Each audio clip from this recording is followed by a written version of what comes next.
ഓരോ അധ്യായത്തിലും പൗലോസ് തെളിയിച്ചു യേശുക്രിസ്തുവാണ് സകലത്തിലും ശ്രേഷ്ഠൻ. അവിടുന്ന് ദൂതന്മാരെക്കാൾ ശ്രേഷ്ഠൻ യേശുക്രിസ്തു. അവിടുന്ന് അപ്പോസ്തോലന്മാരെക്കാൾ ശ്രേഷ്ഠൻ യേശുക്രിസ്തു. മോശയേക്കാൾ ശ്രേഷ്ഠൻ യേശുക്രിസ്തു. ഹാബേലിനേക്കാൾ ശ്രേഷ്ഠൻ യേശുക്രിസ്തു. യോശുവായേക്കാൾ ശ്രേഷ്ഠൻ യേശുക്രിസ്തു. പുരോഹിതന്മാരെക്കാൾ ശ്രേഷ്ഠൻ യേശുക്രിസ്തു. മൽക്കിസദേക്കിനേക്കാൾ ശ്രേഷ്ഠൻ യേശുക്രിസ്തു. മഹാപുരോഹിതനേക്കാൾ ശ്രേഷ്ഠൻ യേശുക്രിസ്തു. ദൈവാലയത്തെക്കാൾ ശ്രേഷ്ഠൻ യേശുക്രിസ്തു. സ്വർഗത്തെക്കാൾ ശ്രേഷ്ഠൻ. ഇന്ന് രാത്രി ശ്രേഷ്ഠനായ മഹത്വമുള്ള തേജസ്സുള്ള മഹിമയുള്ള യേശുക്രിസ്തുവാണ് സകലത്തിലും ശ്രേഷ്ഠൻ. മാരത്ത് പൊൻകച്ച കെട്ടിയവനായി, ചുട്ടുപൊഴിപ്പിച്ച വെള്ളോട്ടിന് സദൃശമുള്ള പ്രാണമുള്ളവനായി, 7 നക്ഷത്രം വലങ്കിൽ പിടിച്ചവനായി, നിലവിളക്കയുടെ നടുവിൽ നിലയങ്കി ധരിച്ച് നടകൊള്ളുന്ന നസറായൻ ഇന്ന് രാത്രിയും വിശ്വസിക്കുന്ന നമ്മ ദൈവജനത്തിന്റെ മധ്യ ഉലാവിക്കൊണ്ടിരിക്കുക. അനുഭവിക്കുന്ന ദൈവമക്കളെ ഓർത്ത് ദൈവത്തിന് സ്തോത്രം. അവിടുന്നാണ് സകലത്തിന് ശ്രേഷ്ഠൻ. യേശുക്രിസ്തു ശ്രേഷ്ഠൻ ശ്രേഷ്ഠൻ എന്ന് പൗലോസ് തെളിയിച്ചിട്ട് ഇടയ്ക്ക് ഒരു പ്രയോഗം പറഞ്ഞു. മൽക്കീസദേക്കിന്റെ കാര്യം കൊണ്ട് പറഞ്ഞു വന്ന കൂട്ടത്തിൽ പറയുക, ഇവൻ എത്ര മഹാനെന്ന് നോക്കുവിൻ. സ്തോത്രം. ഞാൻ പറയാറുണ്ട്, കാണാൻ കൊള്ളാവുന്നയാളാ യേശു. യേശുവിനെ കണ്ടിട്ട് ആർക്കും 5-ാം പനി വന്നിട്ടില്ല. ഞാൻ യേശുവിനെ കണ്ടത് അന്ന് മുതൽ പനിച്ചതാ. പിന്നെ പനി ഇതുവരെ യേശു പനി വരുത്തുന്ന ആളല്ല, പനി മാറ്റുന്ന ആളാണ്. കാരണം പത്രോസിന്റെ വീട്ടിൽ വന്നപ്പോൾ അമ്മായിമ്മയ്ക്ക് പനി. യേശുവിനെ കണ്ടാരും പനിക്കത്തില്ല. പനിയുള്ളിടത്ത് യേശു വന്നാൽ പനി മാറും. യേശുവിനെ കണ്ട ആരും വെപ്രാളപ്പെട്ടിട്ടില്ല. അവിടുത്തെ കണ്ടവർക്കെല്ലാം അനുഗ്രഹവും ആശ്വാസവുമാണ്. ഇന്ന് രാത്രിയും അവിടുന്ന് നമ്മുടെ നടുവിൽ കൂടെ ഉലാവിക്കൊണ്ടിരിക്കുക. അവിടുന്നാണ് സകലത്തിലും ശ്രേഷ്ഠൻ. ഇവൻ എത്ര മഹാനെന്ന് നോക്കുവിൻ. വേറൊരു ഭാഗത്ത് എഴുതിയിട്ടുണ്ട്, നിർദോഷൻ, നിർമ്മലൻ, പവിത്രൻ, ഭാവികളോട് വേർപെട്ടവൻ, സ്വർഗത്തേക്കാൾ വലിയവൻ. ഏറ്റവും ശ്രേഷ്ഠനായ നസ്രയനാകുന്ന യേശുക്രിസ്തു ഇന്ന് രാത്രി നമ്മുടെ നടുവിലുണ്ട്. അനുഭവിക്കുന്നവരെ ഓർത്ത് ഈ രാത്രി ദൈവത്തിന് മഹത്വം കൊടുക്കുന്നു. TKS പാടിയ പാട്ട് പാടുന്നില്ല, പാടിയ ആ വരിക്കകത്ത് ഒരു പ്രയോഗമുണ്ട്, കലുക്ഷത ലേശം കാണുന്നില്ലെന്ന്. കലുക്ഷത ലേശം കാണുന്നില്ലേ മനുഷ്യനിലം നുര ചെയ്തു താൻ, മരണമതിൻ വിധി എഴുതിയ ദിവനെ പ്രതിമാത്രം ഭൂവിയൽപുതം. കലുക്ഷത ലേശം കാണുന്നില്ലേ മനുഷ്യനിലം നുര ചെയ്തു താൻ, മരണമതിൻ വിധി എഴുതിയ ദിവനെ പ്രതിമാത്രം ഭൂവിയൽ. യാതൊരു കലുഷതയും യേശുവിനില്ല. യേശുവിന്റെ ശ്രേഷ്ഠത ദിവ്യ സ്വഭാവം. ഞാൻ പറയാറുണ്ട്, നമ്മളെല്ലാം പാടുകയും പ്രാർത്ഥിക്കുകയും ചെയ്യുമ്പോൾ കർത്താവേ അവിടുത്തെ പോലെ എന്നെ ആക്കണമെന്നൊക്കെ നമ്മൾ പ്രാർത്ഥിക്കാറുണ്ട്. നാഗൽ സാഹിബിന്റെ വളരെ ഈടുറ്റ ഗാനമാണ്, യേശുവേ നിന്റെ രൂപം ഈ എൻ്റെ കണ്ണുകൾക്ക് അത്ര സൗന്ദര്യം, ശിഷ്യനാകുന്ന എന്നെയും അങ്ങേപോലെ ആക്കണം. മുഴുവൻ സാഹിബ് പാടിയത്, ഇനി മുഴുവനായില്ലെങ്കിലും കുറച്ചെങ്കിലും ആകുന്നത് നല്ല. നമ്മളെല്ലാവരും നോട്ടോയിരുമ്പം കണ്ടിട്ട് മുഴുവനാകുമെന്ന് വലിയ പ്രതീക്ഷയൊന്നും ഇല്ല, കുറച്ചെങ്കിലും. എന്നാലും ഇത്രയും പേര് വന്ന് കൂടിയല്ലോ. പാസ്റ്ററിനോട് പറഞ്ഞു, ഇന്നലെ മഴ ഉണ്ടായിരുന്നു. അപ്പം ആൾക്കാർ പറഞ്ഞു കുഴപ്പമില്ല, ഉള്ളതാട്ടെ. പണ്ടൊരാൾ പറഞ്ഞ പോലെ ഒക്കുന്നെങ്കിൽ ഓടിടാ, ഇല്ലെങ്കിൽ ഓലയിടാന്ന് പറഞ്ഞ പോലെ ഉള്ളതാട്ടെ. അപ്പൊ ശ്രദ്ധിക്കുക, അവിടുത്തെ പോലെ ആക്കണം മുഴുവൻ. യേശുവിന്റെ ദിവ്യ സ്വഭാവം നിങ്ങൾക്കറിയാം. ഞാനൊന്ന് ഓർപ്പിക്കുന്നേ ഉള്ളൂ, അവിടുത്തെ ദിവ്യ സ്വഭാവം. അതിന് 1-2 പ്രത്യേകത.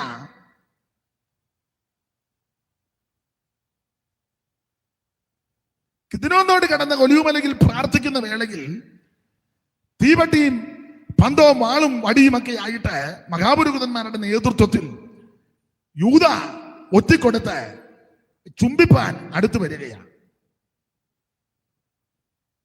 ആ ചുംബിക്കാൻ വന്ന യൂദായെയും യേശു വിളിച്ചത് എന്തുവായിരുന്നു? ഉറക്കപ്പ നമ്മള് യൂദായുടെ ആളല്ലല്ലോ. ഉറക്കപ്പ സ്നേഹിതാണ്. അതാ യേശുവിന്റെ ദിവ്യ സ്വഭാവം. അതായിരിക്കണം നമ്മുടെ ജീവിതത്തിൽ. 3.5 വർഷം കൂടെ നടക്കുകയായിരുന്നു. 3.5 വർഷം നടന്നതിന് ശേഷം ആ പുള്ളി ഒറ്റിയത്. നമുക്കും ഇതുണ്ടാകും. കൂടെ നടക്കുന്നവരായിരിക്കും നമ്മളെ കൂടുതൽ മിണ്ടുന്നില്ല. അല്ല, ഇതൊക്കെ ഞാൻ അനുഭവിച്ചുകൊണ്ടിരിക്കുക, അതുകൊണ്ടായി പറയുന്നത്. സ്തോത്രം.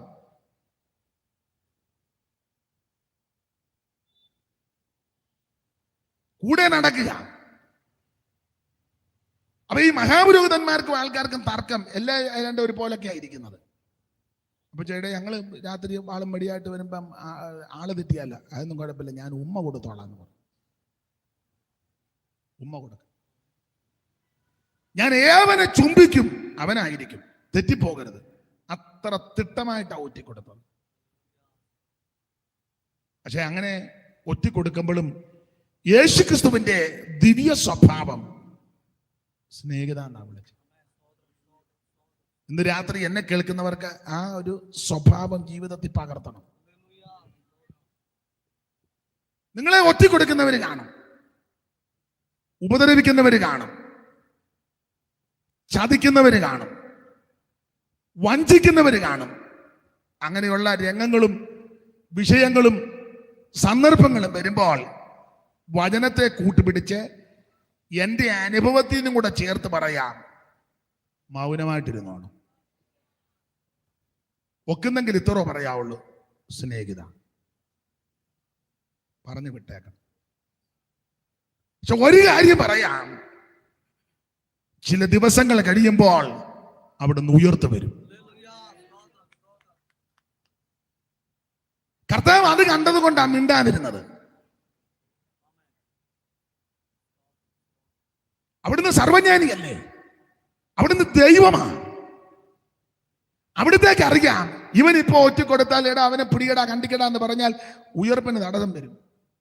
പിന്നെ ആ വിഷയത്തിൽ അങ്ങ് പോകും. അവനെ പിടിച്ചു, അവന്റെ ഫോട്ടോ വാട്സപ്പിലിട്ടു, പിന്നെ അത് ഫേസ്ബുക്കിലിട്ടു, പിന്നെ അതിന് കമന്റ് ഇട്ടു, പിന്നെ അവനെ പറ്റി അവന്റെ ഡീറ്റെയിൽ എല്ലാം ഇവൻ എവിടുത്തുകാരനാണ്, ആരുടെ മോനാണ്, ഏത് മോനാണ്, എത്ര നാളായി യേശുവിൻ്റെ കൂടെ കൂടി, ഇവൻ സി എക്കാരനാണോ അതോ ബി എക്കാരനാണോ? കാരണം സി എ ആകാനാ സാധ്യത ഇല്ലേ? എൻ്റെ അഭിപ്രായമാണ്, സി എ ആകാനാ നമ്മുടെ പോലീസ് അധികാരികളല്ല, സി എ ഇവന് ചാർട്ടേഡ് അക്കൗണ്ടാണ്. കാരണം പെട്ടെന്ന് ആ സഹോദരി കൊണ്ടുവന്ന് ആ പിന്നെ തൈലം അങ്ങോട്ട് ഒഴിച്ചുടനെ പുള്ളി പെട്ടെന്ന് കണക്കൂട്ടി കഴിഞ്ഞ് 300 വെള്ളിക്കാശിനൊക്കെ വന്നു. മണമടിച്ചപ്പോൾ കണക്ക് കൃത്യം പറഞ്ഞവനാ, അത്രയ്ക്കും എടുക്കനാ. തൈലത്തിന്റെ മണവേ, ഇവിടെ നിങ്ങളതും ആ ഭാഗമൊന്നും വായിച്ചിട്ടില്ലേ?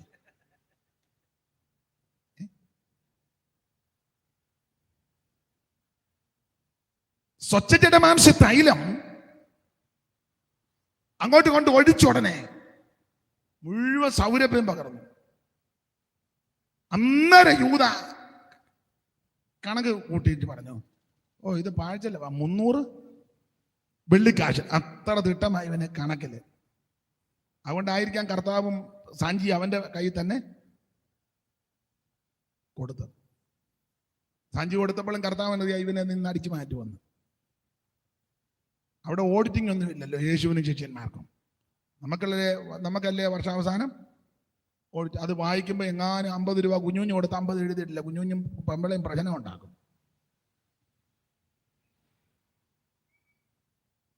അവിടെ അതൊന്നും ഇല്ല. അവിടുന്ന് സർവജ്ഞാനിയാണ്, അവിടുത്തേക്ക് എല്ലാം അറിയാം. അത് എൻ്റെ വിഷയമല്ലാത്തതുകൊണ്ട് അധികം വിവരിക്കുന്നില്ല. ഈ വിധത്തിലെല്ലാം ഉപദ്രവിച്ച് അവിടുത്തെ ഒറ്റിക്കൊടുത്ത് ചുംബിച്ച് ശത്രുക്കളുടെ കയ്യിൽ ഏൽപ്പിച്ചു കൊടുക്കുമ്പോഴും യേശുവിന്റെ ദിവ്യ സ്വഭാവം സ്നേഹിത. മാത്രമാണ്, ഞാൻ അധികം ആ ഭാഗത്ത് നിൽക്കുന്നില്ല. അവിടുത്തെ ദിവ്യ സ്വഭാവത്തിന്റെ രണ്ടാമത്തെ വിശേഷത, ആ ഭാഗത്ത് ഒത്തിരി ഉണ്ട് വിശേഷത, സമയത്തിന്റെ പരിധി കൊണ്ടാണ്. ആ ഭാഗം പറഞ്ഞതുകൊണ്ടാണ്. രണ്ടാമത്തെ വിശേഷത, ഈ പ്രശ്നകലുഷിതമായ അന്തരീക്ഷത്തിൽ മഹാപുരോഹിതന്റെ ദാസന്റെ കാത് അടത്തു.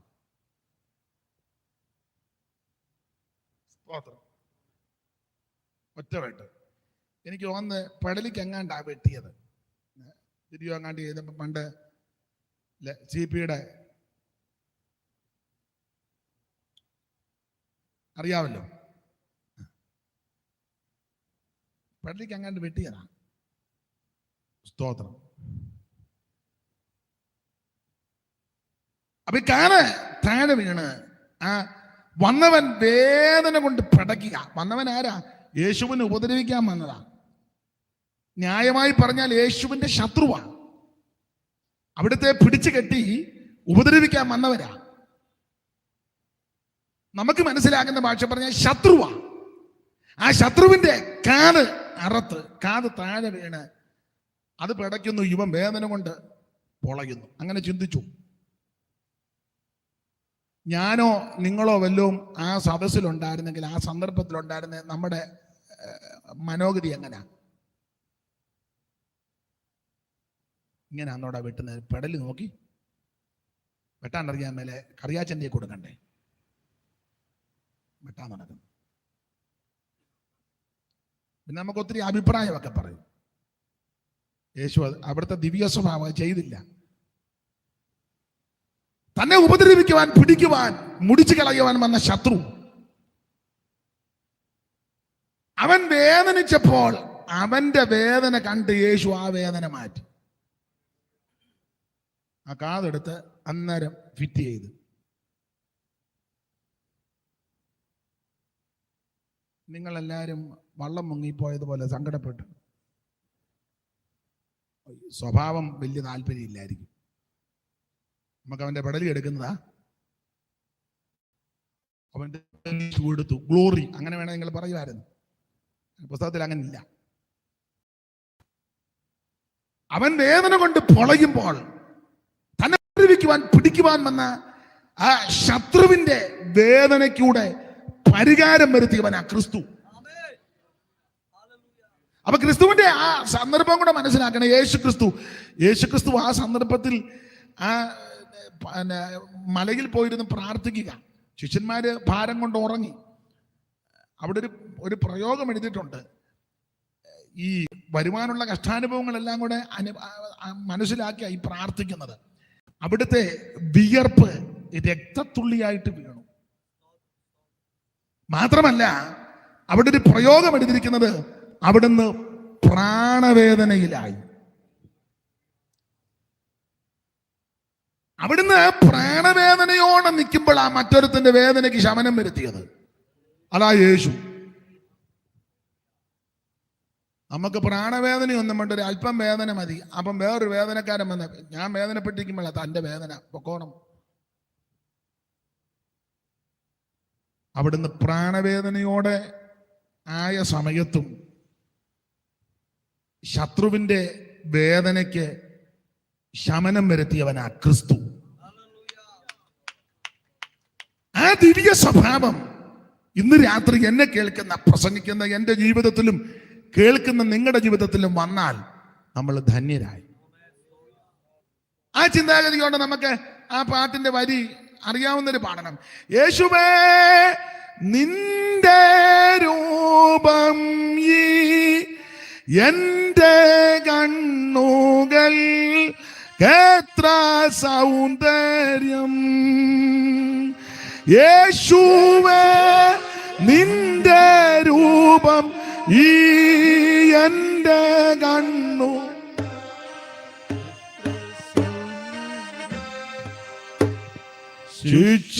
ശിഷ്യനാകും എന്നെയും അങ്ങേ പോലെയാക്കണം മുഴുവൻ. ശിഷ്യനാകും എന്നെയും അങ്ങേ പോലെയാക്കണം മുഴുവൻ. അപ്പൊ ശ്രദ്ധിക്കുക, അവിടുത്തെ ദിവ്യ സ്വഭാവം, ആ ദിവ്യ സ്വഭാവത്തിന് കൂട്ടാളികളായി തീരുക. ഈ കൺവെൻഷനിൽ അത് ജീവിതത്തിൽ പ്രാവർത്തികമാക്കുവാൻ എന്നെ കേൾക്കുന്നവർക്ക് ദൈവം കൃപ നൽകട്ടെ. നമുക്കെല്ലാം കൃപ നൽകട്ടെ. ഉപദ്രവിക്കുന്നവർക്ക് വേണ്ടി പ്രാർത്ഥിക്കുവാൻ, നമ്മളെ ഒറ്റുന്ന ചതിക്കുന്നവർക്ക് വേണ്ടി പ്രാർത്ഥിപ്പാൻ നല്ലൊരു മനസ്സ് നമുക്കുണ്ടാകണം. അപ്പൊ യേശുക്രിസ്തു, എൻ്റെ അഭിപ്രായമാണ്, യേശുക്രിസ്തു ഈ സമയത്തൊന്നും ഉടക്കാഞ്ഞതും എതിർക്കാഞ്ഞതും, കർത്താവ് ദൈവമായി എന്തും ചെയ്യാം, ശാന്തമായിട്ട് ഇതെല്ലാം സഹിച്ചു. അവിടുത്തെ ദിവ്യ സ്വഭാവം, അവിടുത്തെ നന്നായിട്ട് ഉപദ്രവിച്ചു. ചാട്ടവാരം കൊണ്ട ഘോരമായ പ്രകരം. വേദപഠിതാക്കളും ചരിത്രകാരന്മാരും ഒക്കെ അത് പഠിച്ച് അറിഞ്ഞവര് പറഞ്ഞിരിക്കുന്നത്, ഈയക്കട്ടയും മുൾക്കൊളുത്തും ചൂണ്ടലും ഒക്കെയുള്ള ചാട്ട കുതിരകളുടെ തോല് നാരായി കീറി പിരിച്ച് അതിന്റെ അറ്റത്തെല്ലാം കൂട്ടിക്കെട്ടി അതുകൊണ്ട് അടിക്കുന്നെന്നാണ്. അടിച്ച് പറിക്കുമ്പോൾ മാംസം, അവിടുത്തെ തിരുമേനി മാംസം ഇറുന്ന് വരിക. അതെല്ലാം അവിടുന്ന് കെട്ടപ്പെട്ടവനായി കുനിയപ്പെട്ടവനായി നിൽക്കുമ്പോൾ അവിടുത്തെ മുതുകത്തെ അടിക്കുന്നത്. സങ്കീർത്തനക്കാരൻ അത് കണ്ട് ആത്മാവിൽ എഴുതി, അവിടുത്തെ മുതുക ഉടവചാല് പോലെ നീളത്തിൽ കീറി. ഈ അടി ഏൽക്കുമ്പോൾ മാംസം പറഞ്ഞ് ഇറുന്ന് ശരീരത്തിൽ നിന്ന് മാറുമ്പോഴും തന്നെ അടിച്ച് ഉപദ്രവിച്ച ആരെയും യേശു ഭീഷണിപ്പെടുത്തിയില്ല.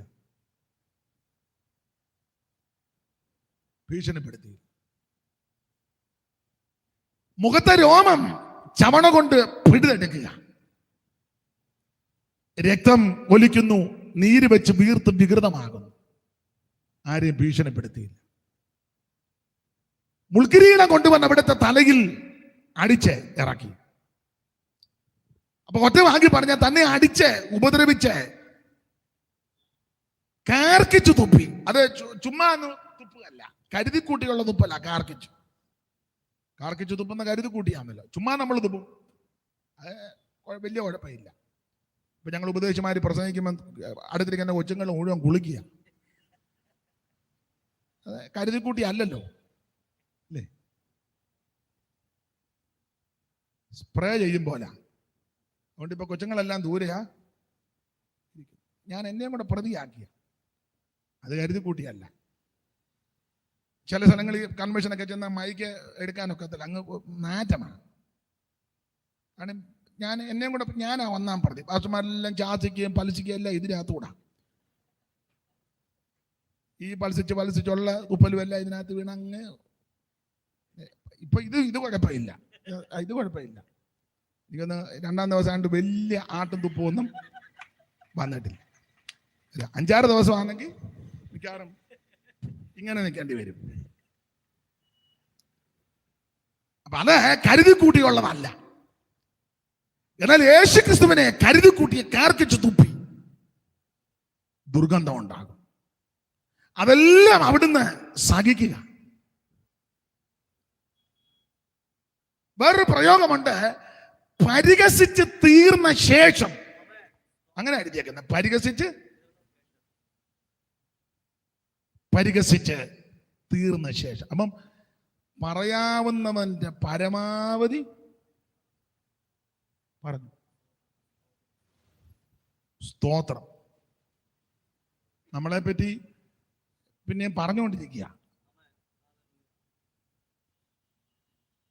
നമ്മുടെ ആൾക്കാരും ഇനിയും വല്ലതും ഉണ്ടോ എന്ന് അവിടുത്തെ പറ്റി മുഴുവൻ പറഞ്ഞു തീർത്തു, പരിഹസിച്ചു തീർന്ന ശേഷം. അപ്പൊ ഇതെല്ലാം കേൾക്കുമ്പോഴും ഇതെല്ലാം അനുഭവിക്കുമ്പോഴും തന്നെ അടിച്ച് ഉപദ്രവിച്ച റോമൻ പടയാളികളെ ആരെയും യേശു ഭീഷണിപ്പെടുത്തിയില്ല. ഞാനോ നിങ്ങളോ വല്ലതും ആയിരുന്നെങ്കിൽ ഓരോ അടിക്കും നമ്മൾ പറയും, ഞാൻ നിന്നെ നോട്ട് ചെയ്തിട്ടുണ്ട്, ഞാനെന്ന് ഉയർത്തോട്ടെ, നിനക്ക് ഞാൻ വെച്ചിട്ടുണ്ട്. ഞാൻ പിന്നെ ചാകാനും അടക്കപ്പെടാനും ഉയർക്കാനും വന്നതുകൊണ്ട് ഇപ്പം ഞാനൊന്നും മിണ്ടുന്നില്ല. 3 ദിവസം ഒന്ന് കഴിഞ്ഞോട്ടെ, നിനക്ക് നീ അല്ല മേലത്തേതിലെ കുഞ്ഞുഞ്ഞിൻ്റെ മോനല്ലേ, ഞാൻ നോട്ട് ചെയ്തിട്ടുണ്ട്. എൻ്റെ അനിയനല്ലയോ കറിയാക്കുട്ടി, അവനെ ഞാൻ നോട്ട് ചെയ്തിട്ടുണ്ട്. നമ്മളായിരുന്നു ഇതെല്ലാം വിളിച്ചു കൂവിയാനും. യേശു ഒന്നും മിണ്ടിയില്ല. അതെല്ലാം ശാന്തമായിട്ട് സഹിക്കുക. അവിടുത്തെ ദിവ്യ സ്വഭാവത്തിന്റെ വേറൊരു വിശേഷത നിങ്ങൾക്ക് അറിവുള്ള ഭാഗമാണ്. തിരുവെടുത്ത് പറഞ്ഞതുപോലെ അവിടുന്ന് 3-ാം ദിവസം ഉയർത്തു. കൊരിന്ത്യർക്ക് എഴുതിയ 1-ാം ലേഖനം 15-ാം അധ്യായത്തിൽ പൗലോസ് ആ കാര്യം വളരെ സ്പഷ്ടമായിട്ട് പറയുന്നുണ്ടല്ലോ. വായിച്ചേ പെട്ടെന്ന്. കൊരിന്ത്യർക്ക് എഴുതിയ 1-ാം ലേഖനം 15-ാം അധ്യായത്തിന്റെ 3 മുതൽ താഴോട്ടുള്ള തിരുവെടുത്തുകളൊന്ന് വായിച്ച് സഹായിക്കാമോ പെട്ടെന്ന്? സഹോദരിമാരാരും പെട്ടെന്ന് വായിക്കുമോ? ആരാന്നോ വായിക്കുന്നത്? ക്രിസ്തു നമ്മുടെ പാപങ്ങൾക്ക് വേണ്ടി തിരുവെഴുത്തിൻ പ്രകാരം മരിച്ചു അടക്കപ്പെട്ടു. തിരുവെഴുത്തിൻ പ്രകാരം 3-ാം നാൾ ഉയർത്തെഴുന്നേറ്റു. അപ്പൊ തിരുവെഴുത്തിൻ പ്രകാരം മരിച്ചു അടക്കപ്പെട്ടു, തിരുവെഴുത്തുകൾ പ്രകാരം 3-ാം ദിവസം ഉയർത്തെഴുന്നേറ്റു. കേഫാവിനും. അപ്പൊ എല്ലാം തിരുവെഴുത്ത് പറഞ്ഞതുപോലെ. അതുകൊണ്ട് അവിടെ നിന്നൊന്നും പ്രതിഷേധമൊന്നും കാണിച്ചില്ല, ശാന്തമായിട്ട് സഹിക്കുക. ഞാനോ നിങ്ങളോ ആരെന്നെ ഉപദ്രവിച്ച് ആക്ഷേപിച്ച് പഠിച്ച് തുപ്പി പരിഹസിച്ച് അടിച്ചവരെ ഭീഷണിപ്പെടുത്തും. യേശു ആരെയും ഭീഷണിപ്പെടുത്തിയില്ല. മാത്രമല്ല അവിടുത്തെ ദിവ്യ സ്വഭാവത്തിന്റെ ശ്രേഷ്ഠത 3-ാം ദിവസം തിരുവെടുത്ത് പറഞ്ഞതുപോലെ അവിടുന്ന് ഉയർത്തു. അവിടുന്ന് ഉയർത്തിട്ടും തന്നെ ഉപദ്രവിച്ച് ആരുടെയും മുന്നിൽ യേശു ചെന്നില്ല.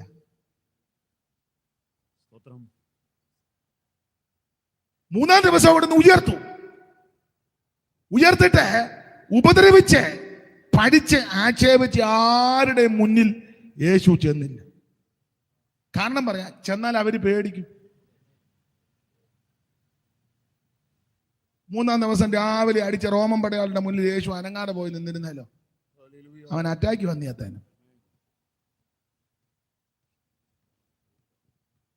ഞാനോ നിങ്ങളോ ആരുന്ന സൂക്ഷം അങ്ങോട്ടേ ആദ്യം ചെല്ലുവുള്ളൂ, ഇല്ലേ? നമ്മൾ പറയത്തില്ലേ, ഈ കൺവെൻഷൻ എന്ന് കഴിഞ്ഞോട്ടെ എനിക്ക് ഞാൻ വെച്ചിട്ടുണ്ട്, യോഗ വന്ന് യേശു ആരുടെയും മുന്നിൽ ചെന്നില്ല. ഞാനോ നിങ്ങളോ വല്ലോ ആയിരുന്നെങ്കിലേ ഉയർത്താൽ ആദ്യം ചെല്ലുന്നത് ഹെരോദാവിന്റെ പാലസിന്റെ അവിടെ കാറേ ചെന്ന് ഹോൺ അടിച്ചേച്ച് പമ്മി അതിനകത്തിരിക്കും. ഹെരോദാവ് രാവിലെ നോക്കുമ്പം നമ്മൾ അവിടെ ഇരിക്കുന്നു, അയാള് മേളിൽ നിന്ന് താഴെ വീഴുകയും ചെയ്യും. അങ്ങനെ പോലും യേശു ആരെയും ഭീഷണിപ്പെടുത്തുകയോ ഉപദ്രവിക്കുകയോ, അത് അവിടുത്തെ ദിവ്യ സ്വഭാവം. കൈയടിച്ചൊരു പാട്ട് പാടിക്കുക. യേശു നല്ലവൻ, എനിക്കു യേശു നല്ലവൻ, നല്ല രക്ഷകന്റെ നാമം വാഴ്ത്തി പാടും ഞാൻ. യേശു നല്ലവൻ, അതെ യേശു നല്ലവൻ, യേശു നല്ലവൻ, എന്റെ യേശു നല്ല, ആമേൻ. യേശു നല്ലവൻ, എനിക്കു യേശു നല്ലവൻ, നല്ല രക്ഷകൻ തൻ നാമം വാഴ്ത്തി പാടും ഞാൻ. യേശു നല്ലവൻ, എനിക്കു യേശു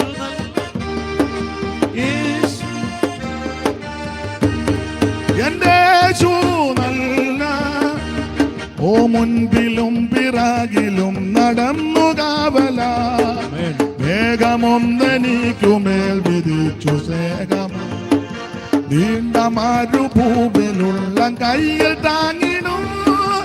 യേശു നല്ല, എന്റെ യേശു നല്ല, യേശു നല്ലവൻ, എനിക്കു യേശു നല്ലവൻ, നല്ല രക്ഷകന്റെ നാമം വാഴ്ത്തി പാടുന്ന. യേശു നല്ലവൻ, അതേ യേശു നല്ലവൻ, എന്റെ യേശു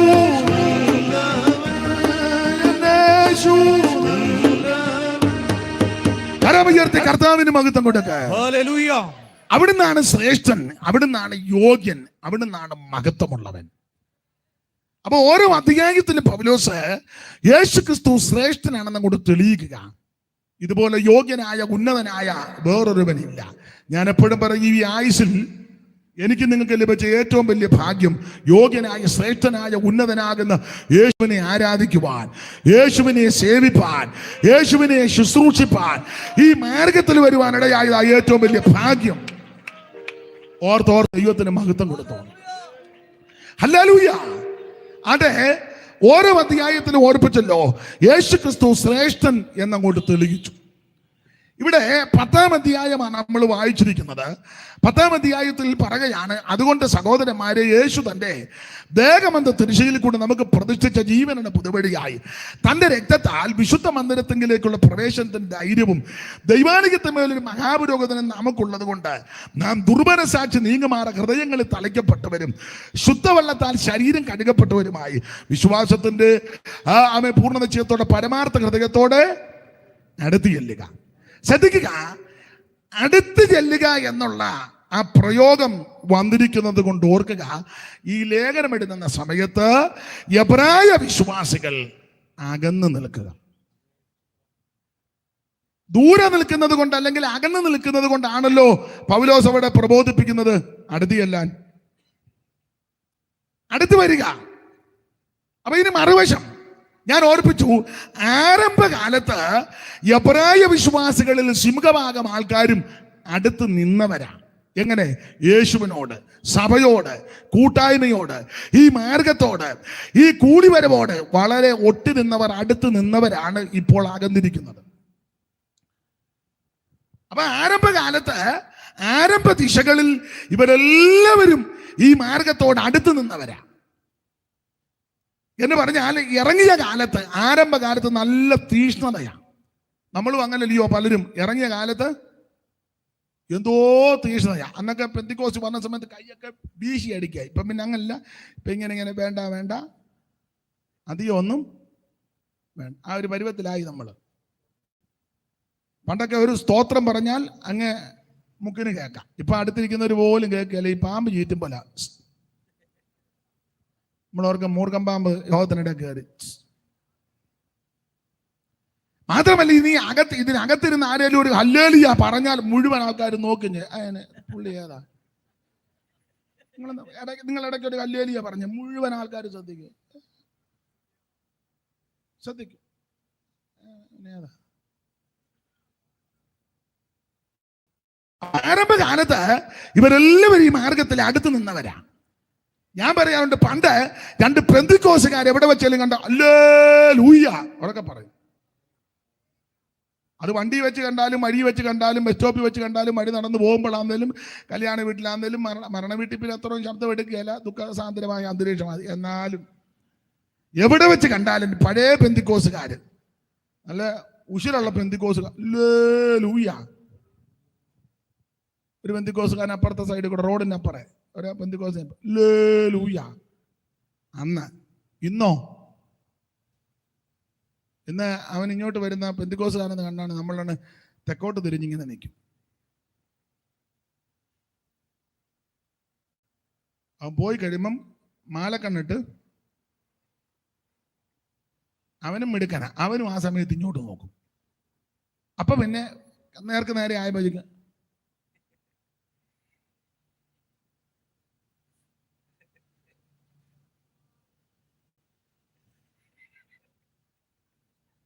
എല്ലാരും അങ്ങ് ചെറുതുരുത്തി നിന്ന് വന്നതാ. ഏതാ? കലാമണ്ഡലം. അവിടെ ആണല്ലോ മുഴുവൻ മുദ്ര.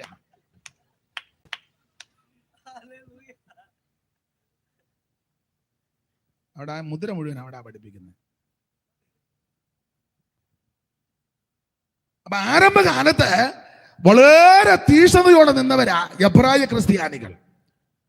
ഇവരുടെ തീഷ്ണതയുടെ തെളിവ് 2 വാക്യം വായിച്ചോ. എല്ലാ വാക്യവും എടുപ്പിക്കാൻ നേരമില്ല, നിങ്ങൾക്ക് അറിവുള്ളതാ, ഒന്നുകൂടെ ഓർപ്പിക്കുക. തീഷ്ണതയുടെ തെളിവ് 10-ാം അധ്യായത്തിന്റെ 32 മുതലുള്ള തിരുവെഴുത്തുകൾ വായിച്ചേ. ചടിയിടാന്ന് വായിക്കണം, സമയത്തെയും കൂടെ ഭയപ്പെടുന്നത് കൊണ്ട്. എന്നാൽ നിങ്ങൾ പ്രകാശനം ലഭിച്ച ശേഷം നിന്ദകളാലും പീഡകളാലും കൂത്തുകാഴ്ചയായി ഭവിച്ചും ആ വക അനുഭവിക്കുന്നവർക്ക് കൂട്ടാളികളായി തീർന്നും ഇങ്ങനെ കഷ്ടങ്ങളാൽ വളരെ പോരാട്ടം കഴിച്ച പൂർവ്വകാലം ഓർത്തുകൊള്ളുകയും.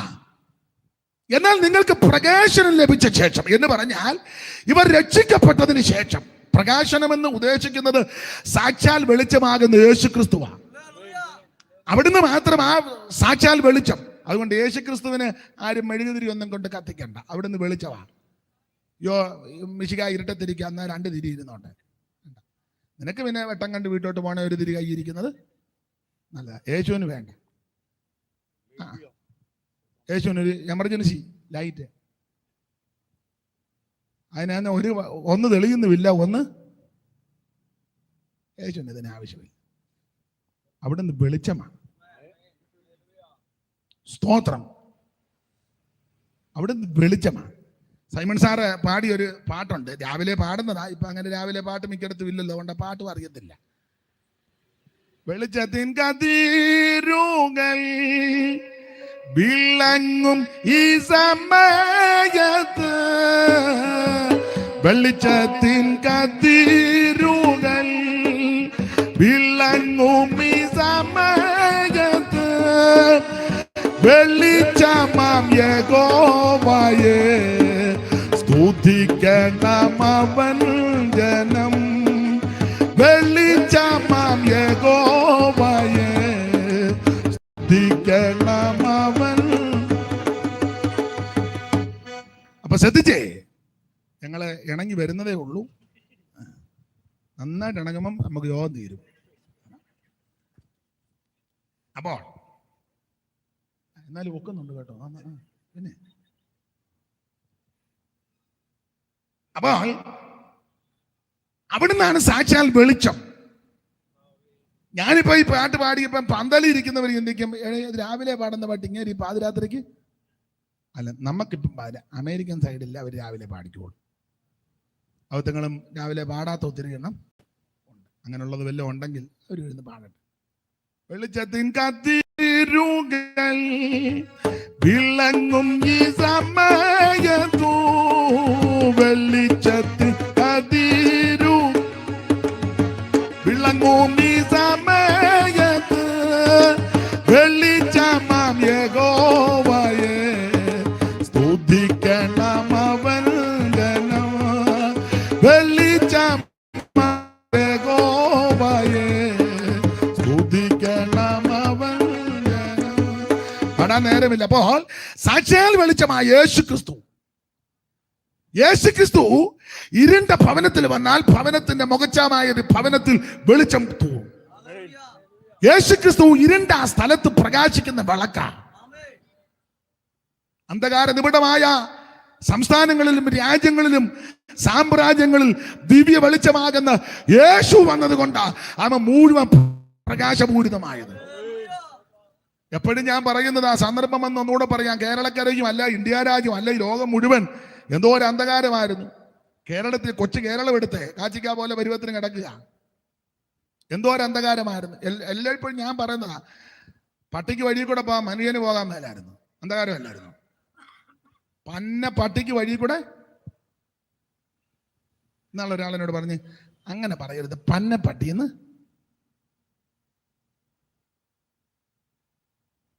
പട്ടിക്ക് വഴി കൂടെ പോകാൻ മനുഷ്യന് പോകാനൊക്കത്തില്ല. നടറോടെ. ഇപ്പോഴല്ല, ഒരു 100 കൊല്ലം മുമ്പ് ഇതുപോലത്തെ വെളുത്ത തുണി ഇട്ടുകൊണ്ട് ചിലർക്ക് യാത്ര ചെയ്യാനോ ധരിക്കാനോ ഒക്കത്തില്ല. ഞാൻ അന്ന് ഇപ്പോൾ ഒരു 5-6 മീറ്റർ അങ്ങ് എടുക്കുക. സ്തോത്രം. അതിന്റെ കേടുകൂടെ അങ്ങ് തീരട്ടെന്ന് ഓർത്താ. പണ്ട് കാലത്ത് ഒക്കത്തില്ല, പള്ളിക്കൂടത്തിൽ കയറ്റുകയല്ല. ഒന്നിച്ച് ഇരിക്കാൻ അനുവദിക്കത്തില്ല. സ്കൂളിലെ ഒരു ബെഞ്ചിൽ എല്ലാവർക്കും ഒന്നും ആശുപത്രി കയറി ചെല്ലാനൊക്കത്തില്ല.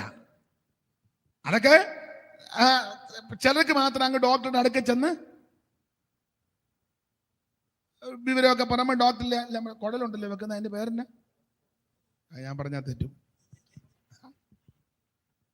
ഞാനങ്ങ് കുടലെന്ന് പറയാം, ഞാൻ പറഞ്ഞാൽ തെറ്റും. വെറുതെ ഇല്ലേ? പോട്ടെ. അതെല്ലാം വെച്ച് അവർ പരിശോധിക്കും. എന്നാൽ അധകൃതനാകുന്ന താഴേക്കിടയിൽപ്പെട്ട ഒരുവന് ഡോക്ടറുടെ ഒക്കെ, ഡോക്ടർ എന്നല്ല, അപ്പോത്തിക്കിരി എന്നാ പറയുന്നത്. അടുത്ത് എല്ലാനൊക്കത്തില്ല, അതൊക്കെ അങ്ങ് ദൂരെ മാറി നിന്നോണം. അപ്പം അപ്പോത്തിക്കിരി വന്നിങ്ങനെ നോക്കുക, തരണം ഉണ്ടെന്ന്. അതിനെല്ലാം കൂടെ മുഴുത്ത കുപ്പിക്കകത്തുനിന്ന് വേറെ കമ്പൗണ്ടർ ഇവിടെ ഒഴിച്ചു കൊടുത്ത് വിടാറുണ്ട്. ചിലത് യാകും, ചിലത് എവർക്കൂടെ. പിന്നെ അത് കഴിഞ്ഞപ്പോൾ പിന്നെ ഗവൺമെന്റ് ആരംഭകാലത്തൊക്കെ എവർക്കൂടെ നല്ല മരുന്ന് കൊടുക്കാനൊക്കെയാ കൊടുത്തത്. അത് ചില സ്ഥലങ്ങളിലൊക്കെ അവർക്ക് മരുന്ന് കൊടുക്കുകയല്ല, മരുന്നുമാർ വേറെ വഴി കൂടെ വിൽക്കും. ഇപ്പോഴല്ല, അതൊക്കെ കണ്ടുകൊണ്ട് ഞങ്ങളുടെ അപ്പച്ചൻ പണ്ടൊരു പാട്ടെഴുതി ആതുരശാലയെ പറ്റി. പണ്ട് ഇല്ലേ അത് ആ പാട്ട് പാടിയിട്ടുണ്ട്.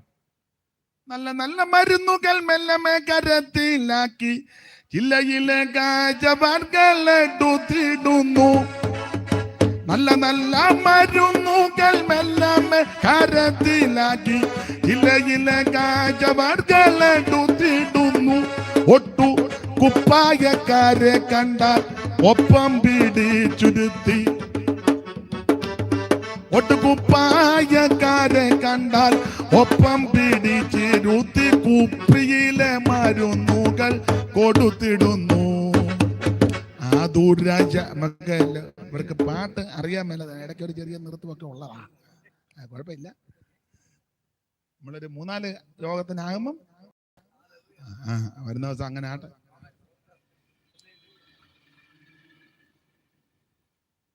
നല്ല നല്ല മരുന്നുകൾ മെല്ലമേ കരത്തിലാക്കി ജില്ലയിലെ കാഴ്ചപ്പാടുകളെ കൊടുത്തിടുന്നു. ഒട്ടു കുപ്പായക്കാരെ കണ്ടാൽ ഒപ്പം പിടിച്ചിരുത്തി കുപ്പിയിലെ മരുന്നുകൾ കൊടുത്തിടുന്നു. സർക്കാർ ആശുപത്രികൾ ഈ വിധമായാൽ സാധുജനങ്ങൾ എന്തു ഗതിവറും ആകുലം തീർപ്പാൻ എന്തു വഴി. സർക്കാർ ആശുപത്രികൾ ഈ വിധമായാൽ സാധുജനങ്ങൾ എന്തു ഗതിവറും ആകുലം തീർപ്പാൻ എന്തു വഴി. അടുത്ത വരി പാടുന്നില്ല, പ്രശ്നമാകും. അപ്പൊ ശ്രദ്ധിക്കുക, ഇങ്ങനത്തെ ഇരുണ്ട ഒരു കാലം അന്ധകാരമാണ്. വിദ്യ അഭ്യസിക്കാനൊക്കത്തില്ല, സംസ്കൃതം മിണ്ടിപ്പോകരുത്, അതൊക്കെ അവർ പറഞ്ഞോളും. നമ്മളാരും സംസ്കൃതം ഒന്നും ഒരക്ഷരം പോലും, കാരണം അവർ പറഞ്ഞത് ഇത് ദേവഭാഷയാണ്, അത് നമ്മളാരും മിണ്ടാനൊക്കത്തില്ല. ദേവഭാഷ ഞാനിപ്പോൾ പറയാണ്ട് ദേവഭാഷ മിണ്ടരുതെന്നും പറഞ്ഞ് നടന്ന പുള്ളിക്കാരിപ്പോൾ പലരും മിണ്ടുന്നില്ല. നമ്മൾ എന്നാലും സ്വർഗത്തിലെ ഭാഷ പറയാൻ ദൈവം കൃപ നൽകും. അമ്മമാർക്കിപ്പോൾ അത് പിടികിട്ടുന്നുമില്ല, പറയാനും ഒക്കുന്നില്ല. നമുക്ക് ഇത് പറയാൻ ദൈവം കൃപ തരുന്നല്ലോ. അപ്പൊ അന്ധകാര നിബിഡമായ ഒരു ലോകം, അധികം വിവരിക്കുന്നില്ല. ദൈവത്തിന് മഹത്വം. മാടിനോട് ചേർത്ത് മനുഷ്യനെ വെച്ച് കണ്ട ഒഴിവായിരുന്നു. അപ്പറേ മാടും ഇപ്പറേ മനുഷ്യനും. ഇന്നാളെ ഞാൻ പറഞ്ഞതാ, അങ്ങനെ ഒരു സായിപ്പ് കുതിരവണ്ടിയെ പോയപ്പോഴാ ഇങ്ങനെ സായിപ്പ് വണ്ടിയെ ഇങ്ങനെ പോകുമ്പം കണ്ടത്തിലോട്ട് നോക്കിയപ്പം ഇവിടെ കാളയും ഇപ്പറേ ഒരു മനുഷ്യനും. കണ്ട ഒഴുക വിവരിക്കുന്നില്ല. ആയിപ്പോൾ വണ്ടി നിർത്തി ആ മനുഷ്യനെ ഇനി വിളിക്കാൻ പറഞ്ഞു. ഇന്ന് സായിപ്പന്മാർ ഇവിടെ ഉള്ളത് കൊണ്ടാണ്. സായിപ്പനോട് കയറി കൊമ്പ് കോർത്ത അന്ന് എന്നെ ശരിയാക്കുക.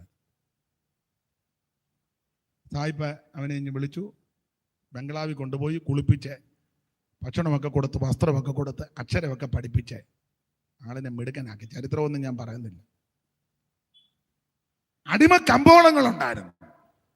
ഇതെല്ലാം അന്ധകാര നിബിഡമായ ഒരു അന്തരീക്ഷമായി കേരളത്തിലെ. നവോത്ഥാന നായകന്മാരൊക്കെ എഴുന്നേറ്റ് ഇതിന്റെ ചുവട് പിടിച്ച ഏതാ സുവിശേഷത്തിന്റെ ചുവട് പിടിച്ചാ പലരും എഴുന്നേറ്റത്. ഇതിന്റെ എല്ലാം മൂലകാരണം സുവിശേഷം വന്നതാ, സത്യസുവിശേഷം വന്നതാ ഇതിന്റെ എല്ലാം കാരണം. ഇങ്ങനെയുള്ള കാലത്തെ കണ്ടുകൊണ്ടാ പണ്ട് ആശാൻ ഒരു പുസ്തകം എഴുതി, ദുരവസ്ഥ. ഈ അവസ്ഥ കണ്ടുകൊണ്ട് എഴുതിയതാ ദുരവസ്ഥ. സ്കൂളിൽ പഠിച്ചല്ലയോ ദുരവസ്ഥ. ആ ഇരിപ്പ് കണ്ടിട്ട് ഇപ്പം ദുരവസ്ഥയാ. ഇതുപോലൊരു ദുരവസ്ഥ. ആശാൻ ആശയം കൊണ്ട് അമ്മാനമാടിയ ആളാ ആശാൻ. എൻ കുമാരൻ ആശാൻ, തോന്നിക്കല്ലേ.